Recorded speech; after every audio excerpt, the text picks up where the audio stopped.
বিদায় বেলা আমরা একটু চিকিরা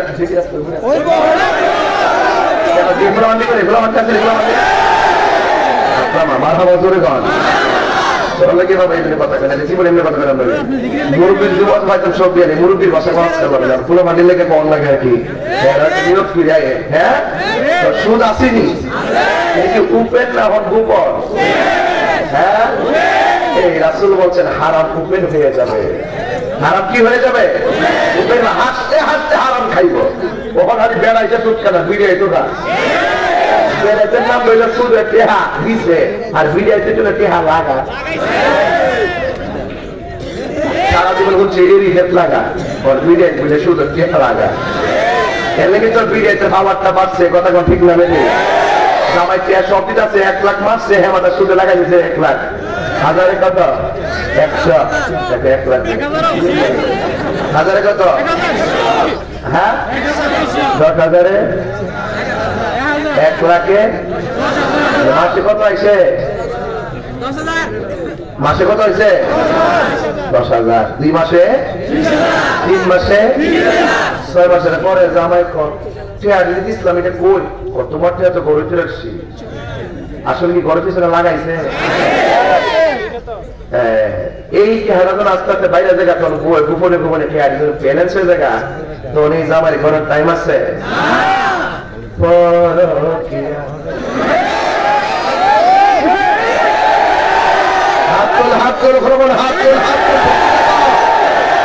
প্রমাণ হলো যে সংসারে হারাম চলে এই সংসারে কখনো আরাম হইতে পারে না তুমি তোমরা ভেঙে টুকরো টুকরো হয়ে যাবে টুকরো টুকরো হয়ে যাবে শান্তি গেলে শান্তির আগুন লেগে যাবে হারামের মধ্যে কোনো আরাম ওই যে কিয়ামতের আলামত শুরু ছিল বাকি আছে এখন আসেন এমন প্রায় 200 আলামত হয়ে গেছে আর বড় একটা আলামত আছে কইতামনি বাজার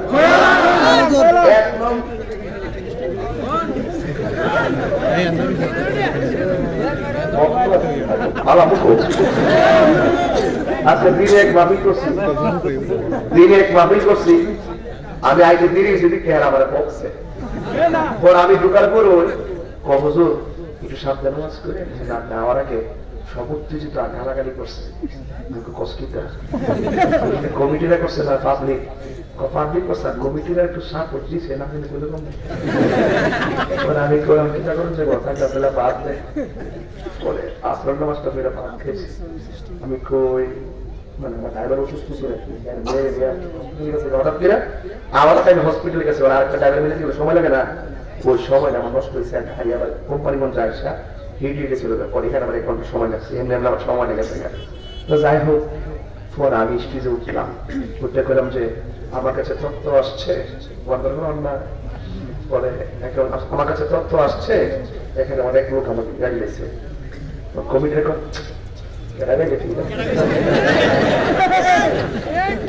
আমি কই না আমরা রাগ করেন না বাহিরে চিনছিলাম না একাই লেছি কি হয়েছে আমি আইনা দিয়ে কিন্তু বেরিয়েছি এটা তারা বুঝাচ্ছে হ্যাঁ আমার ভক্ত আর যদি ব্যক্তি হারে থাকতে দেখবেও কেমনে হারে হ্যাঁ আমার সত্য হইতো কথা ঠিক লাগবে কথা কথা একটু মহব্বত বেশি আর কি ফেরাতেন কথাটা কয়ের আর কি আমি খেয়াল রাখছি আর কি হ্যাঁ আমার জোরে গান কষ্ট হইতেছে আপনারা মোটামুটি ওয়াজ কিন্তু জায়গা যেতেছে গা জায়গা গেলে গা যাই নেবে না আমার শুধু তোমার না দেখলে আমার ঘরে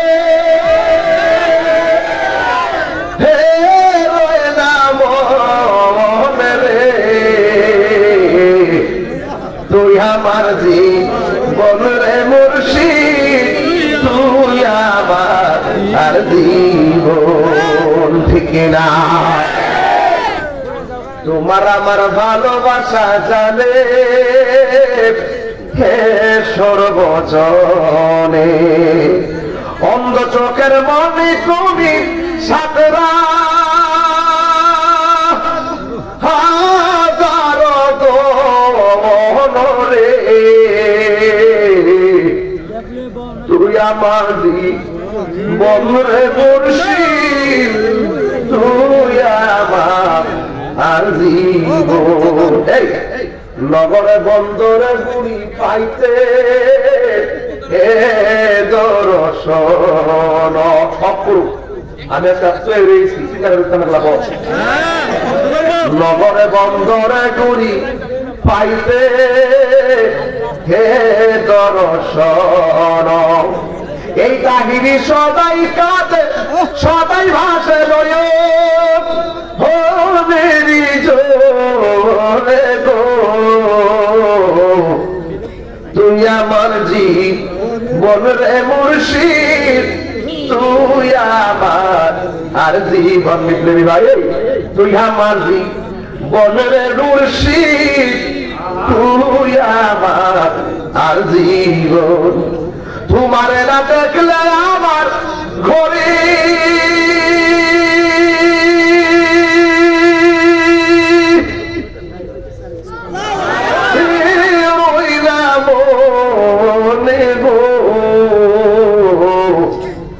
তুই আমার জীবন রে মুর্শিদ, তুই আমার আর জীবন। একটা জবান বন্ধ রাখবেন না, চিৎকার মেরে কন্যা সুবহানাল্লাহ।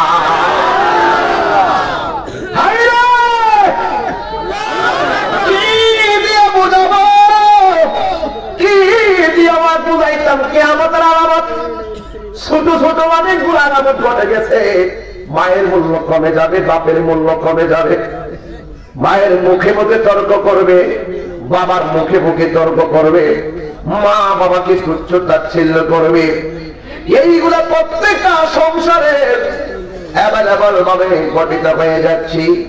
কিন্তু আমার নবী বলে বড় বড় আলামত হলো কিয়ামতের পূর্বে ভূমিকম্প বেশি ঘন ঘন বেড়ে যাবে। গত কয়েক মাস আগেও তো ভূমিকম্প মিস কল দিছে, কথা কোন ঠিক কিনা?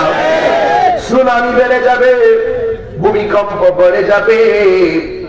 আমার নবী আরেকটা বড় আলামতের মধ্যে বলেছেন, বন্ধু আরেকটা আলামত হলো ইয়াজুজ মাজুজ আসবে। এখন তারা দেয়ালের ভিতরে বন্দী আছে। ওরা প্রতিদিন দুইটা বৃহৎ আকার প্রাণী, কানগুলো আসমান থেকে জমিনে লাগে। এমন বড় বৃহৎ আকার প্রাণী, তাদেরকে বিল্ডিং এর ভিতরে বেষ্টন করে যাওয়া আছে। ওরা বের হতে পারে না। প্রতিদিন জিহ্বা দিয়া দেয়ালটা চাটতে থাকে। ব্লেড পরিমাণ যখন হয়ে যায়, কাছের আরেকজন বলে এখন একটু ঘুমান, বাকিটা কালকে করবো। আল্লাহর নিরাকরা বোঝা যায় না। যখন আমার আগামীকাল হয়ে যায়, আমার আল্লাহ আগের মতন বিল্ডিং টারে পূর্ণ করে দেয়, আর তারা বের হইতে পারে না। আল্লাহর হাবিব বলেন কিয়ামতের পূর্বে এই ইয়াজুজ মাজুজ তারা বিল্ডিং ভেঙে বের হয়ে যাবে। আর পিঁপড়া যেমন পায়ের নিচে পড়লে আমরা টের পাই না, ঠিক এমন ভাবে তাদের পায়ের নিচে আমাদেরকে ফেলে পিষ্ট করবেন, মানুষ ধরে ধরে খেয়ে ফেলবেন। নদীর মাঝখানে যাইয়া মুখটা হা করবে, পুরা নদীর পানি খাইয়া শুকাইয়া ফেলাবে। এরা বড় একটা ফিতনা। এরপরে আমার নবী কয় দাজ্জাল আসবে, দাজ্জাল। এই দাজ্জাল আইসা তোমারে বলবে আমারে আল্লাহ মান। বেঈমান যারা তারে আল্লাহ মেনে ফেলবে। ইমানদাররা বলবে না না, তোমার আল্লাহ মানতাম না, তোমার একটা চক্ষু কানা দেখা যা। আমার আল্লাহ কোনদিন কানা হতে পারে না। আমার আল্লাহ বলছে হাসরের ময়দানে আমাদেরকে দিখা দিদার দিবে, তুমি আমাদের আল্লাহ হতে পারো না। যেই মাত্র বলবে তুমি আমাদের আল্লাহ না, তোমার কপালের মধ্যে 5টা আরবি লেখা দেখা। এই একটা হলো কাফ, আর একটা হলো ফা, আর একটা হলো রা। তোমার তুমি হইলা কাটটা কাফের, সাথে সাথে ইমানদার সে মাইরা ফালাবে। আল্লাহর হাবিব বলে আল্লাহ না মানলে ইমানদারে মেরে ফেলবে, আর বেঈমানরা যারা আল্লাহ মানবে এদেরকে মানবে না, না মাইনা ফুলের বাগানে রাখবে। এবারে সাহাবীরা ডাক দিয়ে বলে ইয়া রাসূলুল্লাহ, নবী গো